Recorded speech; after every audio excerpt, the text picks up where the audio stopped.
Hey fellas, how you doing? Today I want to talk about Necrons, everybody's second favorite Warhammer 40k faction. And I say that because I actually went out of my way to try to find the dedicated Necron fanbase and I just couldn't.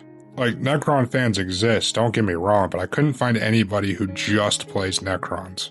Usually Necrons are like their secondary army, and easier to pay an alternative to their main forces when they just want to mix things up on the tabletop. But Necrons are one of the few factions of Warhammer 40k where I can think of very few people who hate them. So let's take a look and see why that might be. Now, the process of becoming a Necron is one of those fates worse than death that Warhammer is famous for. They were once organic beings who ripped their souls out and put them onto metal skeletons, at the cost of their emotions and autonomy, with the higher classes of Necrons being the exceptions to that. Now, as somebody who recently had their heart broken, the idea of becoming a soulless, emotionless automaton doesn't always seem that bad. At least until my one true love decides to shave his beard and hop aboard the Mayflower, sail from the European North Korea to the land of free firearms and triple bacon cheeseburgers. You know, halfway through writing this, I had to stop and wonder if this was actually a joke or a genuine cry for help.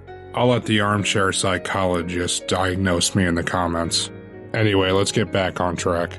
The Necrons used to be a race known as the Necron tier whose homeworld revolved around a dying star. Their lives were short and often ended by cancer, and yet they somehow managed to become a spacefaring species. And in their adventures in space, they stumbled across the Old Ones, also known as the magical plot device that created half of the 40k galaxy, who saw these poor people desperately attempting to cling to life through their cancerous biology and decided that they weren't going to help them.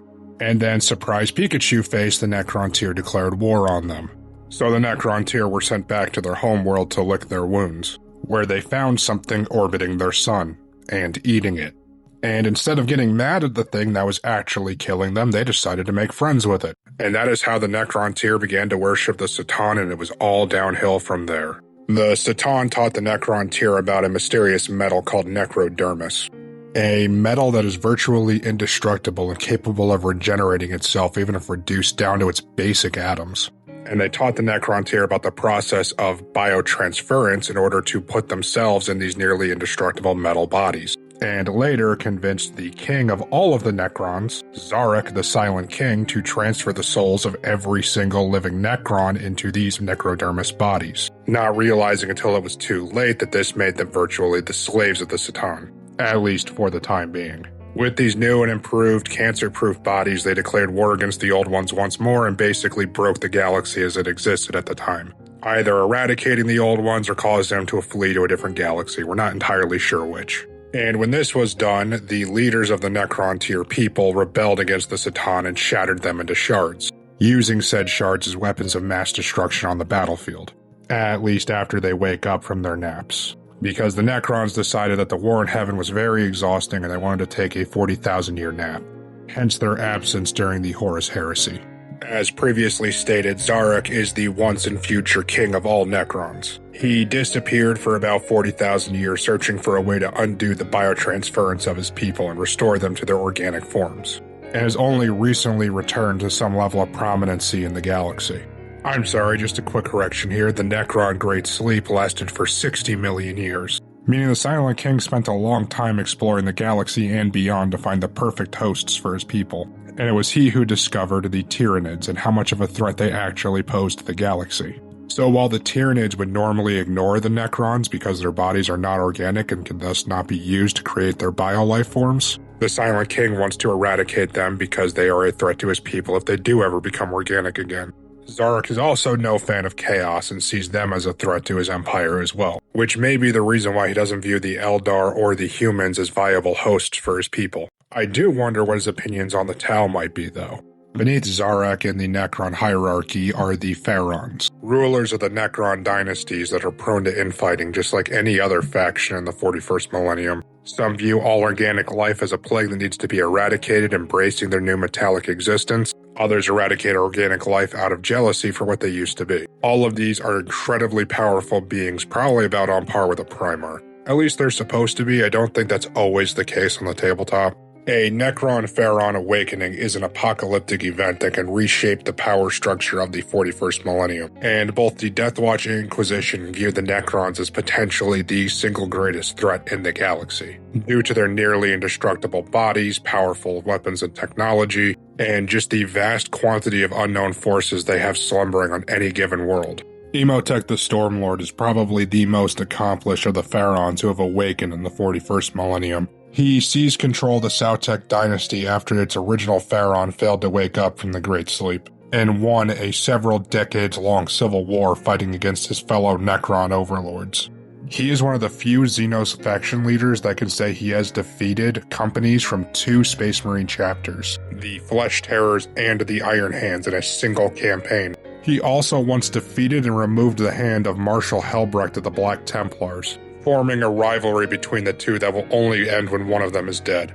Like I said, a Pharaon should be the rough equivalent to a Primarch, but they often aren't. Like all Necron lords, the Stormlord is very arrogant. However, he very rarely lets that impede his strategic abilities. And every time he does lose in the lore, it tends to be a Pyrrhic victory. But because Imhotep is a creature of pure logic, he often struggles fighting against the orcs, as fighting without any kind of logical strategy is essentially their method of operation. Imhotep wields the Staff of the Destroyer, which can essentially erase anybody he points it at, shooting a super powerful beam that's only real downside is how long it takes to recharge.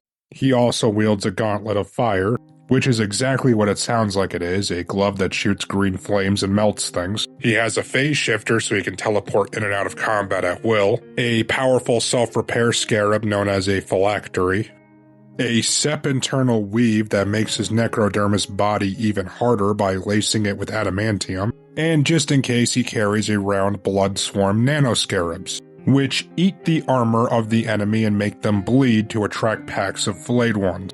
On the off chance Imhotep actually happens to be losing or just doesn't feel like getting his own hands dirty. I really like Imhotep in case you can't tell, and I wish he was on a slightly higher level than just a Space Marine captain. But we are talking about the Black Templars here, so they tend to be a cut above the rest of their brothers.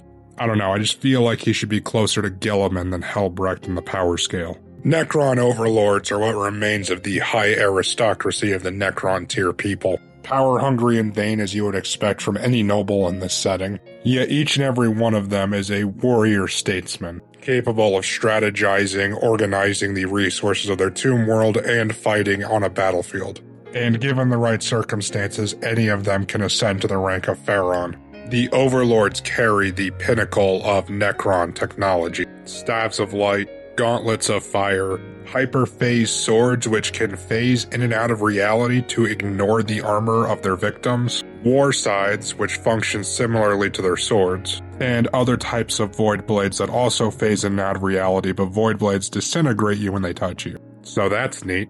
And of course we can't forget about their own phylacteries and resurrection orbs, because sometimes you just want to carry 2 extra means of regenerating in battle. You know, I think I see that there are valid reasons to not like the Necrons for tabletop players, if any of this stuff is as overpowered on the table as it is in the lore. Unfortunately, I'm a kill team player primarily, and the only people I ever go up against are Space Marines. And I think everybody's favorite Necron overlord is Trazyn the Infinite. And I think he's so well liked by the fan base because we can all kind of identify with him, the bunch of obsessive-compulsive collectionist nerds that we all are. And the fact that he's smart enough to not go into combat without using a proxy body is kind of amazing for a Warhammer character. You just don't really see that kind of forethought most of the time. And then beneath the overlords are the lesser Necron lords. And don't get hung up on the word lesser at all. These guys are still very powerful units both in the lore and on the tabletop, have pretty much all of the same war gear as a Necron overlord. They just have less political power and often serve the overlords as vassals. These are the guys who will lead from the front in combat the majority of the time, and in my opinion, these should be the rougher equivalent to a Space Marine captain than an overlord. Every Necron lord is just one good scheme and an upgrade or 2 away from becoming an overlord. And of course, beneath the nobles, we have to talk about their bodyguards, the Lich Guard. Probably the coolest looking Necron units in my opinion. They can carry 2-handed war scythes or a 1-handed axe and a dispersion shield, and the fluff of their lore directly compares them to Space Marines. although they do tend to be fewer in number. And anybody who's played Mechanicus knows that these guys can be a real pain in the ass to fight against. Yes, I'm replaying that game. No, I'm not bitter at all. Why are you asking? And I do have one example of a Lich Guard who has retained his personality. This is Oberon, the personal bodyguard of Nemesis Zondrek of the Sawtek dynasty. A Nemesis being a fancy title for Necron overlords that is roughly equivalent to general or admiral depending on the circumstances. And Oberon is Zondrek's ride or die best buddy. So despite how many of his rivals would love to replace him, they're not getting through Oberon. And then serving as the Necron heavy infantry are the Immortals, typically seen carrying heavy Gauss blasters, weapons that essentially unmake their victims at a molecular level.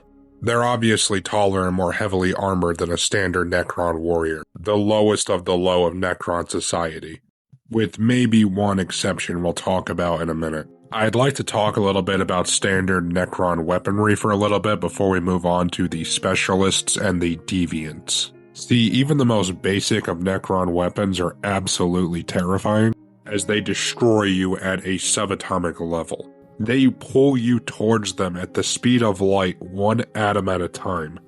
And this is the most common weapon you will find their most common warriors carrying. Add on top of that this weapon is being carried by a silent metal skeleton marching towards you, completely unfazed by small arms fire. I don't care how many commissars are around, if I was a standard guardsman I would turn tail and run. And then there's the Tesla carbine, also sometimes carried by Immortals, which shoots arc lightning that can fry human beings in a single shot and grows more powerful the more people it fries. If you think you're going to beat the Necrons with numbers alone, you're in for a world of hurt.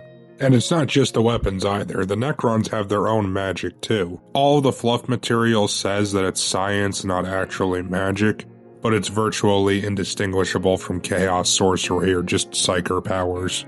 The practitioners of this Necron magic are called cryptex, and they technically exist outside of the traditional Necron ranking system. So when they do swear fealty to a Necron lord or overlord, it's usually a pretty big deal, and gives them a lot more bargaining power with the rest of the Necron aristocracy.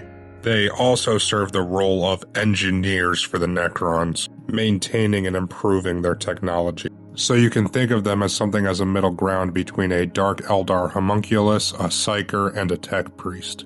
An incredibly valuable asset for any Necron army to keep around. The Triarch Praetorians serve as the judge, jury, and executioners of the Necrons, with the authority to even eliminate a Necron overlord if they displease the Triarchy, or in modern times if they make an enemy out of the Silent King himself. So in many ways they aren't too dissimilar from the Adeptus Arbites of the Imperium. They're just kitted out with far superior technology. And lastly, we have the Necron Deathmark, their assassins and snipers. Their use in combat between Necron nobles is actually forbidden, as it's seen as unsportsmanlike. Sort of like how in the Middle Ages the Pope banned the use of crossbows against other Christians. Although it does seem a little funny to me because I don't think their weapon should work on inorganic targets. The rifle they carry is called a synaptic disintegrator, and it does exactly as the name implies, it disintegrates your brain. And since Necrons don't technically have brains, I don't understand how these guys would be a legitimate threat against another Necron. I mean, it's basically shooting a weaponized brain aneurysm, not a real projectile. I don't know, maybe I'm missing something here, let me know in the comments below. And of course we can't forget the feature that makes the Deathmarks possibly the best snipers in all of 40k. The fact that they can teleport out of trouble at will. Meaning if an enemy sniper does finally get a beat on them, they can just teleport somewhere else. Pop a few more heads just to keep the enemy guessing and teleport again. Yeah, I'm starting to see why there might be a legitimate grievance to have filed against Necron players. So now we're getting into the deviants. You know what we're going to be talking about here, the flayed ones and the destroyers. The real scary stuff for the Necron faction. The enemies that make the 7-foot-tall metal skeletons carrying advanced weapons seem like the safer option. The flayed ones are the lightly armored but incredibly agile skirmishers of the Necron forces, cursed with an unyielding hunger they can never satisfy. They decorate themselves in the skin and gore of their victims. Their fingers have been filed down to razor-sharp blades. While they don't follow orders of Necron lords, they can somehow sense when their brethren are in battle, and will become frenzied at the first sight of blood, hunting in packs to increase the carnage. Some believe that the flayed ones were created by a curse put upon the Necrons by the Satan, specifically a Satan known as the Flayer. However, we'll probably never know for sure if this is true or not. And they don't particularly care what skin they're wearing either. Human, orc, Tau, Eldar. To the flayed ones, all of these creatures are just meat. Next, we have the Destroyers. Necron immortals with just enough of their original personalities retaining to have fallen to nihilism. To view the entire concept of organic life as an insult to their very existence and one that needs to be erased. They modify their bodies, replacing their legs with grav lifts and grafting Gauss weaponry onto their arms. They no longer care about the politics of their people. All they want is to see all organic life ended. They come and go to battles as they see fit. Some destroyers change their legs to resemble the appendages of a spider, because the insane nihilistic living tank wasn't scary enough. They had to create metallic man spiders carrying glaives to chase you around. Glaives that can slice through ceramite like butter. And even a few members of the Necron aristocracy have joined the Destroyer cult, leading bands of their deformed brethren into battle against organic life wherever it can be found, with arms and armor greater than that of even a heavy Necron Destroyer. Lore-wise, a Necron Destroyer Lord might as well be a one-man army. And of course, the Necrons also have their constructs, the most basic of which being the Necron Scarab. Automated repair bots that travel through their tombs, maintenancing anything that may have been damaged in the millennia of their master's slumber. Swarms of these constructs can also be dangerous to any intruders, as they are capable of breaking down organic and inorganic matter, all of which can be recycled into repairing the tomb itself. One step up from the Scarab is the Spider, with a Y instead of an I. The Canoptech Spider is essentially just a larger Scarab. It protects and repairs the tomb worlds while the Necrons are slumbering and can be used in support roles during combat. They also have the ability to store and create swarms of Scarabs themselves. And since they can fly using the Necron anti-gravity technology, a spider can easily outmaneuver enemy forces, get behind their lines, and just create a swarm of scarabs to harass them, and can tank a good amount of damage while repairing itself in the process. Canoptic Wraiths are the dedicated attack dogs of the Necrons, equipped with phase shifters so they can teleport behind enemy lines and flank them, forcing the enemy to fight on two fronts at once. They are actually programmed to report any sign of intruders to Canoptic Spiders, so that swarms of scarabs may be spawned to further harass them. And in old lore, the Wraiths were actually Necrons proper, with the souls of violent psychopaths bound to their forms instead of the more traditional skeletal form of a Necron warrior. But now the Wraiths are purely automatons. And one step up from the Wraiths are the Tomb Stalkers. This is essentially like having a dedicated attack elephant with built-in anti-tank rifles. A centipede of necrodermis carrying a small artillery platform, capable of tearing through even the heavy armor of the Imperium, while being faster and more maneuverable. And they are equipped with a phase shifter as well, so they can literally teleport through solid objects, meaning there is absolutely no hiding from a Tomb Stalker. And at the risk of overbloating this video by delving too deep into the Necrons' space navy, I am going to say that, like the rest of their army, it's created from necrodermis and extremely powerful, with their Karen-class tomb ships apparently capable of going toe-to-toe with a Space Hulk in a fight. And they have rarely been seen by the Imperium, meaning that we will never know for sure how many exist out there, and how big a threat they can be if they ever, group together into one big fleet. And thanks to their dolmen gates, these ships can move across the galaxy and are virtually untraceable. A Necron battleship once appeared in Terra's solar system, so the Necrons could go poking around in the catacombs beneath Mars. They literally showed up uninvited in the backyard of the Imperium and the Cult Mechanicus, leaving a lot of people to wonder how safe Terra really will be if the Necrons ever get their shit together. And before we call it quits, I want to talk about the predecessors to the Necrons in 40k lore. These fellows were known as the Chaos Androids. They were just plasteel skeletons with demons bound to them, created by the Chaos Squats, which I didn't know was a thing until doing research for this video. Hearing the term Chaos Squats reminds me of an adult video I saw once. It involved a marital aid shaped like a tentacle and a bodily orifice being stretched beyond its capacity.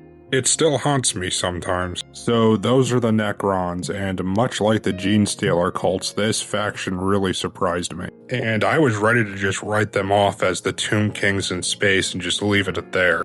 But they take that idea and crank it up to 11 to the point where it just takes on a new life. And the fact that there's a Necron King Arthur out there who might be a powerhouse on par with the Emperor of Mankind himself, not that I believe he'd ever be portrayed as such, but the fan base is holding out hope. It just adds a lot of depth to a faction that could have easily lacked it. We even have a few novels written from the Necron point of view.